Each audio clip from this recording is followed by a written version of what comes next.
வணக்கம் சார். வணக்கம் சைமன். பறந்து போ நிறைய பேர் வந்து பயங்கரமான பாசிட்டிவ் ரிவ்யூஸ். நம்ம வந்து ஃபீனிக்ஸ்லேருந்து தப்பிக்கிறதுக்காக போனோம். பறந்து போல என்ன நடந்தது, நம்ம இதுலேருந்து தப்பிக்கிறதுக்கு இதில் போய் மாட்டிக்கிட்டோமா? தாண்டி சைமன், இந்த பாசிட்டிவ் ரிவ்யூஸ் எல்லாரும் ஆகான்னு கொண்டாடினாங்க இல்லைங்களா? நீங்கள் தானே சொன்னீங்க சார் பறந்து போகலாம் வாங்க. நீங்கள் தான் அங்கே போய் கவுண்டர்லேயே டிக்கெட்டே எடுத்தோம். நம்ம வந்து நீங்கள் சொன்ன பிறகு தான் எனக்கும் அந்த எதிர்பார்ப்பு இருந்தது. அதுக்கு முக்கியமான காரணம் என்னன்னா, இன்னைக்கு வரைக்கும் ராம்னு சொல்றதை விட அவர் வந்து அந்த ராம் இந்த ராம்னு கற்றது தமிழ் ராம் தான். கற்றது தமிழ், பேரன்பு, தங்கமீன்கள், தரமணி எடுத்தால் 4 படம் எடுத்தாலும் நச்சுன்னு எடுத்த டைரக்டர்னு வாங்கல. அது மாதிரி வந்து சமூகம் சார்ந்த ஒரு மாதிரி அந்த திரைமொழி வேற விதமாக சொல்லக்கூடிய ஒரு இயக்குனர் வந்து அந்த எதிர்பார்ப்பு பெரிய எதிர்பார்ப்பு.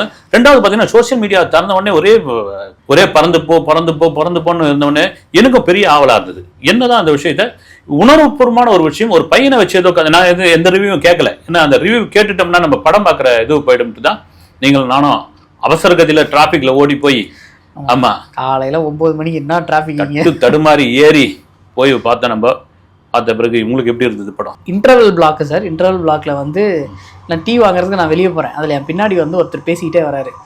ஏன்னா ஃபர்ஸ்ட் ஹாஃபே எப்படி இருக்குது, செகண்ட் ஹாஃபில் என்ன இருக்க போகுது அப்படின்னு சொல்லி பேசிட்டு வந்தார். அதே ஃபீலிங் தான் எனக்கும். ஏன்னா கேஷுவலாக எடுக்கிறேன்னு சொல்லிட்டு நிறைய லாஜிக் மிஸ்டேக்ஸு. அது எப்படி சார் சொல்கிறது, இவங்க வந்து காசு இல்லை, அவங்க பஸ்ஸில் போகிறாங்க, அவங்க ஒய்ஃபு, இவர் வந்து டோர் டெலிவரி மாதிரி பண்ணுறாரு அப்படின்றாங்க. ஆனால் அவங்க அப்பார்ட்மெண்ட்டை பார்த்தா ஏதோ 2 கோடி ரூபா அப்பார்ட்மெண்ட், பிரமாதமான அப்பார்ட்மெண்ட்டாக இருக்குதுங்க. இந்த மாதிரிலாம் ஆமாம், அந்த அப்பார்ட்மெண்ட்லாம் பார்க்கும்போது நமக்கே இதுவாக இருக்குது. வந்து அது ஏதோ ஒரு சிட்டில் பார்க்குற மாதிரியா இருக்கு. சிட்டில் பார்க்கலாம் சும்மா ஒன்றும் கிடையாது, அதுவும் சிட்டி தான். வந்து சிட்டில் பார்க்கும்போது ஏதோ மதுராந்த பக்கத்தில் இல்லை, வந்து சென்னைக்குள்ளே தான் இருக்குது. வந்து அப்படி இருக்குது. வந்து உண்மையாகவே பார்க்க போனால் இவர் பார்த்தா வந்து ஏதோ ஸ்விக்கிலேயே ஜொமேட்டோவிலே வேலை செய்கிற மாதிரி இருக்காரு. அப்புறம் அந்த பையனை உள்ள பூட்டி வச்சுட்டு போறாங்க. இவன் தம்மா இது கோயம்புத்தூருக்கு ஒரு எக்ஸ்போக்கு போயிருப்பாங்க. 3 நாள் 4 நாள் எக்ஸ்போ போடுவாங்கல்ல, அந்த மாதிரி. ஆமா, எக்ஸ்போக்கு போடுவாங்க. பார்த்தா சொன்ன மாதிரி வந்து ஃபோனில் பேசிக்கிறாங்க. சார் அந்த பிட்ஸா ஆர்டர் என்ன ஆச்சு, இதுவாச்சு. அப்புறம் பார்த்தா பஸ்ஸில் வந்து கோயம்புத்தூர்லேருந்து அந்த இது பஸ்ஸில் போகிறாங்க. அவர் வேறு ஆட்டோ டிரைவர் அடிக்கடி கேட்குறாரு, மேடம் ஆட்டோ வேணுமான்னு. நம்ம ஸ்டார்டிங்லேருந்து வந்தோம்னா படத்தோட ஓவரால் கதை அப்படின்னா நீங்கள் என்னன்னு சார் நினைக்கிறீங்க? சொல்லுங்க, எனக்கு அது மட்டும் சொல்லுங்க. ஒரு மிடில் கிளாஸு, அந்த மிடில் கிளாஸில் பையனை ஒரு 1 லட்ச ரூபா, ஒரு 2 லட்ச ரூபா வாங்கக்கூடிய ஒரு பள்ளியில் ஒரு 3.25 லட்சம். 3.25 லட்சமா?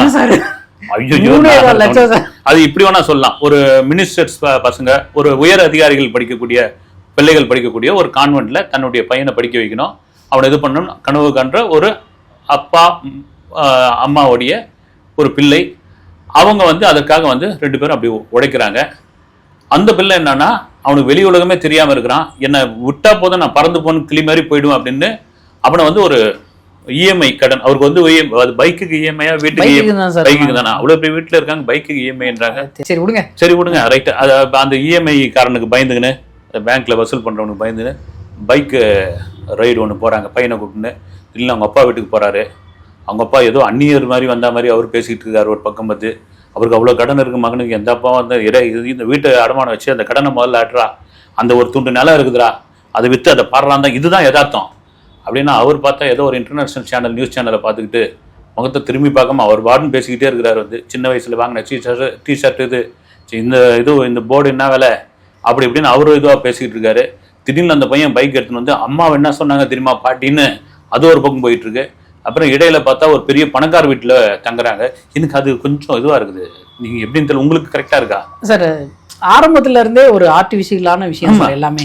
எனக்கு என்னன்னா, நான் திரும்பவும் சொல்றது என்ன சைமன், நாம தான் அந்த படத்தை திட்டமிட்டு எனக்கு பெரிய எதிர்பார்ப்போட போனதுக்கான காரணம் என்னன்னா, முந்தின நாட்கள் கொடுத்த இந்த சோசியல் மீடியாவில் கொடுத்த அனைவரும் கொடுத்த, ஏன்னா நீங்க ஒரு நல்ல படத்துக்கு 2வது பார்த்தா ராமோட படம் அப்படின்னு அது ஒரு பெரிய எதிர்பார்ப்பு. அந்த எதிர்பார்ப்பு வச்சதானால காரணமா என்னன்னு தெரியல. எந்த விதத்துலையும் ஆடியன்ஸை கனெக்டே ஆக மாட்டேங்குது. அந்த பையன் வந்து என்ன சொல்றது, ஸ்பெஷல் சைல்டா அல்லது துருதுருன்னு இருக்கிற பையனா, நமக்கு ஒரு டவுட்டே வருது. வந்து ரொம்ப ஓவரா பேசுறவனா இல்லை ஆர்டிஃபிஷியலா வந்து அவன் பேசுறானா, இந்த மாதிரியான இதுலாம் இருக்குது. 2வது வந்து நமக்கு ஒட்டாத காட்சிகள் இருக்குது. வந்து உங்க மகன் படிக்கிற பள்ளியில படிக்கிற ஒரு பெண்ணு, பெரிய பணக்கார வீட்டு பெண்ணு, எங்க வீட்டில் வந்து பெரிய பணக்கார வீட்டு பொண்ணு எங்க வீட்டில் வந்து தங்கு அப்படின்னு சொன்னா நீங்க போயிடுவீங்களா மகனை கூப்பிட்டுன்னு? யோசி எனக்கு நான்லாம் போக மாட்டேன். நீங்க ஏதாவது யோசிப்புன்னு சொன்னீங்க, நமக்கு என் கேட்கவும் மாட்டாங்க. சொல்றேன், ஒரு வேலை அப்படி ஒரு இது இருந்தா இல்லை அது செட் ஆகாதுங்க அப்படின்னு. அது எப்படின்னு எனக்கு ஒட்டவே இல்லை அந்த காட்சி. வந்து அவங்களும் அலோவ் பண்ண மாட்டாங்க. நீங்கள் ஒரு அப்பர் மிடில் மாதிரி ஒரு என்ன சொல்கிறது, ஒரு கேட்டட் கம்யூனிட்டி ஃபிளாட்ல இருக்காங்க அப்படின்னா கூட ரைட்டு. இவங்க இண்டிவிஜுவலா ஒரு பிரமாதமான ஒரு ஃபார்ம் ஹவுஸ் வச்சுக்கிட்டு இருக்காங்க, நீச்சல் குளத்தோட இதுவாக இருக்காங்க. அவங்க பார்த்தாலே வந்து அவங்க அந்த உடல் மொழி அந்த பார்க்குற பார்வை வேற மாதிரி இருக்குது. அந்த பையன் சிலதெல்லாம் கண்டுபிடிக்கிறான். அப்பாவை தான் நீங்க தப்பா பேசுறீங்க, இதுவா பேசுறீங்கன்னு அந்த அப்பாவுக்கு தெரியாதா இங்கன்னு. சரி, ஓகே. இப்படியே கடந்து போகிற அப்பாவும் மகனுக்குமான அந்த புரிதல், மகன் மலையேறிட்டா கூட அப்பா தான் இறக்கி விடணும் அப்படின்ற ஒரு விஷயத்தை இந்த படத்துல சொல்லியிருக்காரு.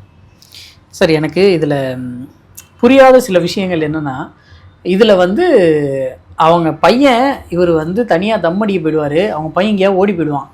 எனக்கு வந்து அது புரியவே இல்லை சார்.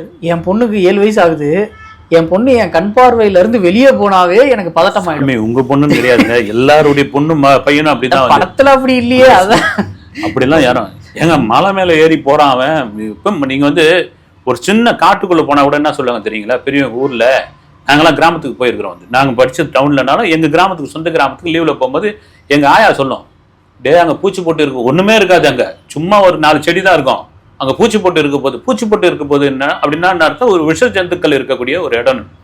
இவன் பாத்தீங்கன்னா ஆள் நடமாட்டம் இல்லாத ஒரு மலை மேல சடசடன்னு ஏறுறான், அங்க போய் வசனம் பேசுறான், அங்க போய் வந்து 2 பாத்ரூம் போறான், அப்படி தள்ளி உட்காருன்ற மாதிரிலாம் சொல்றாங்க.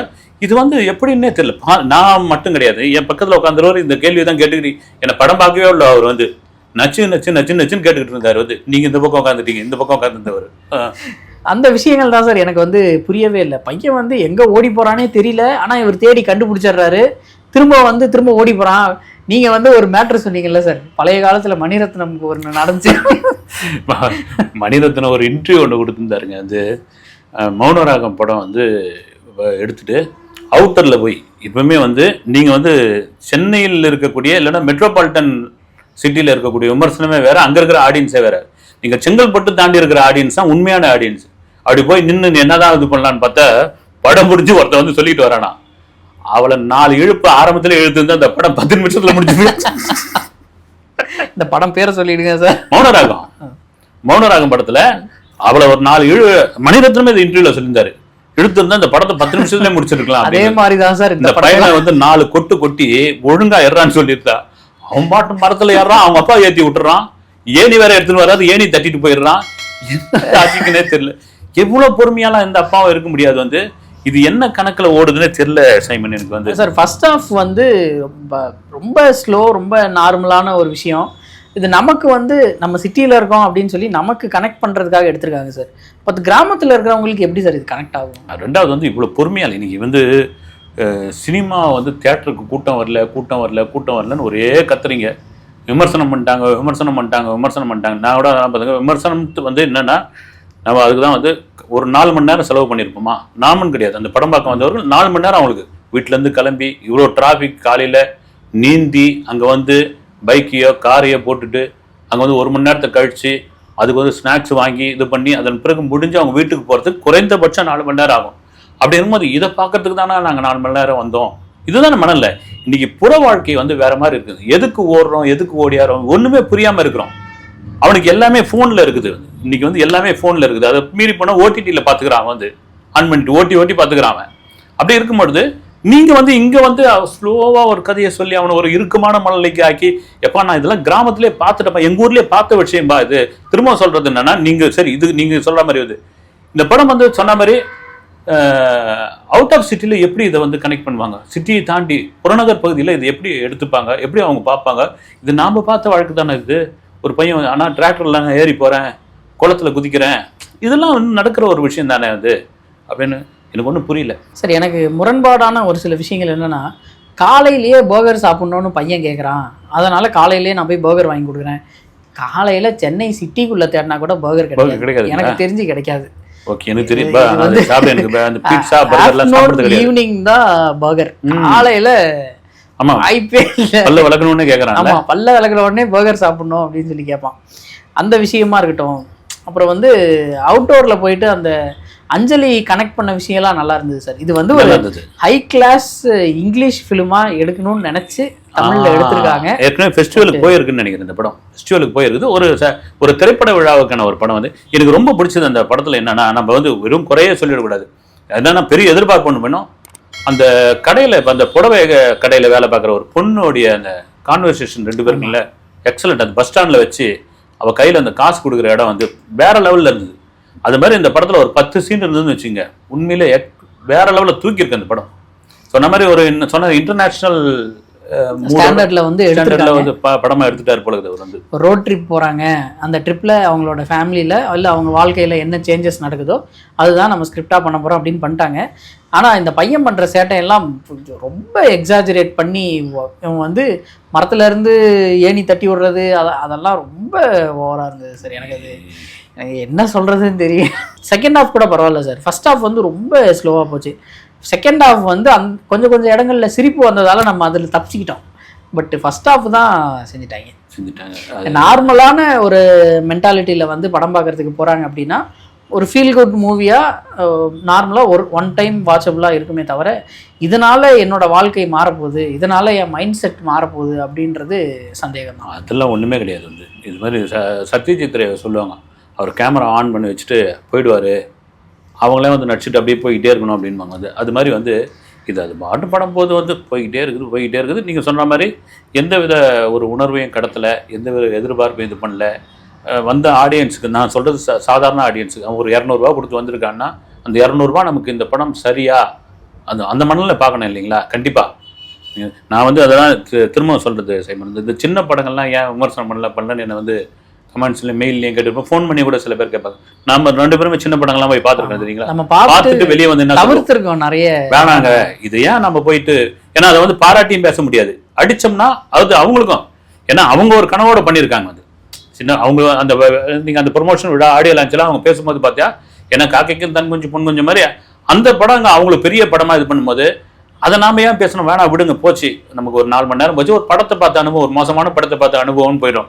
அதே சமயத்துல சில சின்ன படங்களை இப்படிதான் இருக்குன்னு மிஸ் பண்ணு. ரப்பர் பந்தெல்லாம் அப்படிதான் மிஸ் பண்ணோம். நம்ம 2 நாள் கழிச்சா குய்யோ முறை நச்சுன்னு போடுறோம். நம்ம வந்து அந்த படங்கள்லாம் வந்து ரப்பர் பந்து, டூரிஸ்ட் ஃபேமிலிலாம் வந்து உடனே பார்த்துட்டோம். அது ஒரு மாதிரி டாக் வந்து இந்த படமும் டூரிஸ்ட் ஃபேமிலி மாதிரியான அந்த டாக் வெளியே வரவே தான் அந்த மீடியாக்கள், சோசியல் மீடியாக்கள் வந்த விஷயத்தை வச்சுதான் நாம இப்படி எதிர்பார்ப்போட போனது. வந்து அங்க வந்து ஆடியன்ஸும் அதே எதிர்பார்ப்போட தான் வந்திருந்தாங்க. சார் படத்துல வந்து ஒரு 20 பாட்டு இருந்தது, அதை பத்தின உங்களோட கருத்து என்ன சார்? சந்தோஷ் தயாநிதி அம்மா போட்டு பாட்டா இது பண்ணிட்டு இருக்காது, ஒரு ரைம் இது மாதிரி வந்து அது என்ன நர்சிங் பாட்டு மாதிரி அங்க நடக்கிறத இவங்க வந்து பாட்டா பாடுவாங்க அப்படின்ற. அந்த காலத்துல வந்து பாகவதர் படத்துல பாட்டா ஓடிக்கிட்டு இருந்தவங்க, இதுல ஒரு மாதிரி நடக்கிறதுலாம் வந்து பாட்டா இங்கிலீஷ் பாட்டாவே வந்துட்டு இருந்தது. நான் ஒரு மாதிரி ஓகே, எனக்கு அது கூட ஒரு மாதிரி ரைட், அது கொஞ்சம் ரிலாக்ஸேஷனா இருந்த மாதிரி எனக்கு தோணுச்சு. வந்து அப்புறம் பேக்ரவுண்ட் மியூசிக் யுவன் சங்கர் ராஜான்றாங்க, அதுக்கான எந்த இதுவும் எனக்கு தெரிஞ்ச மாதிரி தெரியல. 4-5 இடத்துல வந்து ஒரு சீரியஸான மியூசிக் கொண்டு போனாங்க சார், ஆனா அது சீரியஸான ஷாட்டே கிடையாது. இல்ல எனக்கு இல்ல இந்த படத்துல இன்னொரு விஷயம் என்னன்னா, அந்த பையனை காட்டும் போது ஆரம்பத்துல என்னன்னா ஏதோ ஒரு பயம் இருந்தது, என்னவோ நடக்கும் போது. ஆமா சார், அது ஒண்ணு இருந்தது. வந்து அது அப்புறம் பார்த்தா ஒண்ணு இல்ல, ஒரு நார்மலான படம் தான், நார்மலான இதுதான் அப்படின்ட்டு. ஏன்னா ராம் படங்கள் இவங்களுடைய டைரக்ஷன்லாம் ஒன்று ஏதாவது நடந்துடும் இல்லைங்களா? அதில் வந்து RRல வந்து ரீ ரெக்கார்டிங்ல சில இடங்கள்லாம் அப்படி கொஞ்சம் பயமுறுத்தி இருந்தாரு யுவன் சங்கர் ராஜா.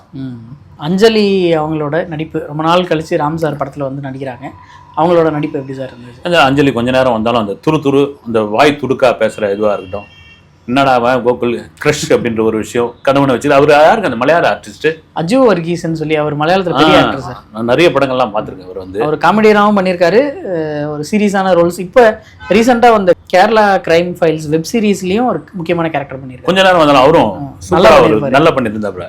அவருடைய இந்த டிஃபன் கடையில் எவ்வளவு டிஃபன் ஓடுறது கூட ஒரு அருமையான ஒரு பதில சொல்லியிருந்தாரு. ஆமா, எங்க சாம்பாருக்கு இவ்வளவு பெரிய இது இருக்கு, ஆனா இவ்வளவுதான் எங்களால கொடுக்க முடியுன்ற மாதிரியான அந்த வசனங்கள்லாம் நல்லா இருந்தது. வந்து அஞ்சலியும் பார்த்தீங்கன்னா கொஞ்ச நேரம் வந்தாலும் அந்த துருன்ற ஒரு விஷயம் ஆகட்டும், அது இன்னொரு ரொம்ப பிடிச்ச விஷயம்னா அந்த செருப்ப கணனும் மலையில அப்பாவும் பையனும் தேடின்னு போகும்போது அஞ்சலியும் சிவாவும் உட்காந்து பேசிட்டு இருக்கும்போது அவர் வருவார் TV50ல, அப்படியே இயல்பா கடந்து போவார் பாருங்க. அதெல்லாம் ரொம்ப பிரமாதமா இருந்தது.